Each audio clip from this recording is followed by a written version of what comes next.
যখন কোনো ব্যক্তি প্রভুতে আগে বাড়ে, যখন কোনো ব্যক্তি জীবনে ঈশ্বরের খাস পরিকল্পনা থাকে, যখন ঈশ্বর আপনাকে মনোনীত করে, আপনাকে দাঁড় করায়, যখন কোনো ব্যক্তিকে দাঁড় করায়, শয়তানও 1000 বছর ধরে লোকদেরকে ডিস্ট্রাক্ট করে, লোকদের অনেক সময় প্রভুতে তো থাকে কিন্তু তার শক্তি কমিয়ে দেয়, যেন সেইভাবে সে আসারদার ভাবে যে দুনিয়াতে যেন সেবা না করতে পারে।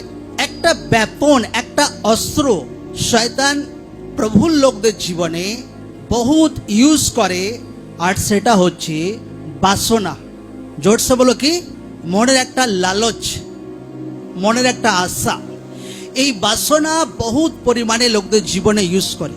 সেটা কোনো বোনেদের জীবনে শয়তান ইউজ করতে পারে, কোনো ভাইদের জীবনে ইউজ করতে পারে, কোনো ঈশ্বরের দাসদের জীবনে ইউজ করতে পারে। এই বাসনা এমন একটা পার্ট। এবার কিভাবে শয়তান লোকদের জীবনে কাজ করে এটা লোকদের জীবনে জানা দরকার আছে।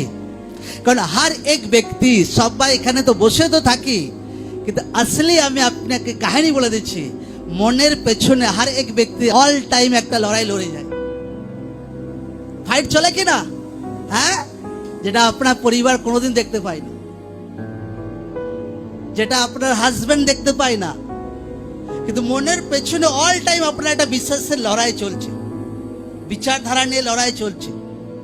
আর শয়তান সেখানেতে কবজা জমাতে চায়, যেন সেই বিচারধারাতে যেন আপনাকে দোষী সাব্যস্ত করে। হ্যাঁ, এই জায়গাতে শয়তান কাজ করার ট্রাই করে যে একে মাইন্ডে এমন কিছু ডিস্ট্রাক্ট দিতে শুরু করি, এ যেন নিজের বিবেকে নিজে যেন দোষী পায়। তার জীবনে নিরাশা আসে, তার জীবনে হতাশা আসে, তার জীবনে স্ট্রাগল আসে, আর সে ভাবতে পারে না যে কিভাবে আমার জীবনে মতলব সঠিক রাস্তা আমি বার করব। কারণ একটা লড়াই তো সামনে লোকরা চলে, কিন্তু একটা লড়াই মনের পেছনে অল টাইম চলে, অনেক ব্যক্তির জীবনে চলে। আর এই জায়গাতে শয়তান কোনো টাইমে লোকদের জীবনে সফল হয়, কারণ লোকরা জানে না এই আত্মিক লড়াইগুলো কিভাবে লড়তে হয়। এই মনের পেছনে লড়াই, এই হৃদয়ের পেছনে লড়াই, এই লড়াইটা কিভাবে লড়তে হয়। এই কারণে ঈশ্বরের বাক্য বলছে, সব থেকে বেশি রক্ষা করো তোমার কি